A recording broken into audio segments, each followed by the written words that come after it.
Assalamualaikum warahmatullahi wabarakatuh. Perkenalkan, nama saya Muhammad Aspar, NPM 091058041991, semester 6, kelas A, Prodi Administrasi Publik dari Universitas Muhammadiyah Sidendren Rappang. Adapun pada kesempatan ini saya akan memaparkan beberapa materi terkait teori-teori administrasi publik. Adapun dosen pengampu pada mata kuliah kali ini yakni Kamarudin Serlang SOS MAP. Adapun pembahasan yang akan saya jelaskan pada kesempatan kali ini, yang pertama, sejarah lahirnya ilmu administrasi publik, yang kedua, administrasi publik sebelum Wilson, dan yang ketiga, pengaruh ilmu pengetahuan dan teknologi. Pembahasan yang pertama. 1. Sejarah lahirnya ilmu administrasi publik. E.N. Gladden mengatakan, di zaman Mesir kuno, birokrasi yang besar pasti telah ada. Skandal korupsi dan sifat birokrasi yang berbelit-belit pasti sudah berkembang waktu itu. Literatur yang ditulis oleh L.D. White pada 1948, 1951, 1954, dan 1958 menjelaskan tentang sejarah administrasi publik di Amerika Serikat.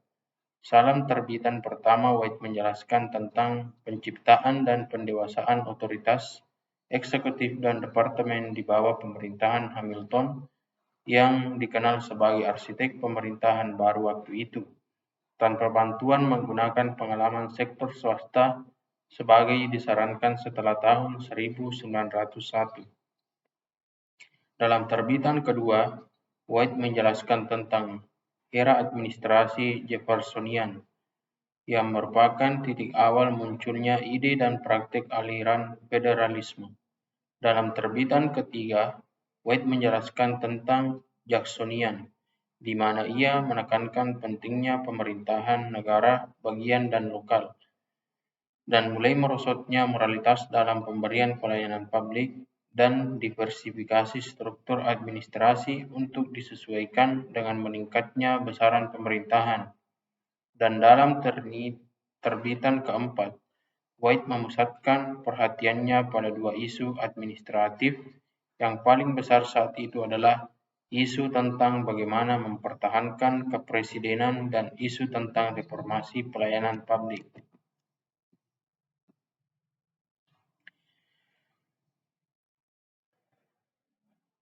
Secara jelas, disiplin ilmu ini mulai diajarkan sekitar tahun 1950-an pada universitas-universitas di Indonesia ketika modernisasi sebagai bagian dari doktrin pembangunan bagi negara-negara berkembang disebarluaskan.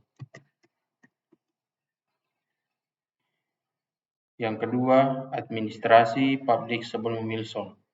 Meskipun literatur kuno yang langsung berkaitan dengan nama administrasi publik kurang begitu banyak ditemukan, namun cukup banyak literatur yang berkenaan dengan filsafat kenegaraan, hukum dan politik seperti buku-buku pemikiran Confucius, Plato, Aristoteles, Machiavelli, Damastaqui, Rousseau, Bonin, Hegel, Vivien, dan Mill yang menggambarkan adanya disiplin administrasi publik.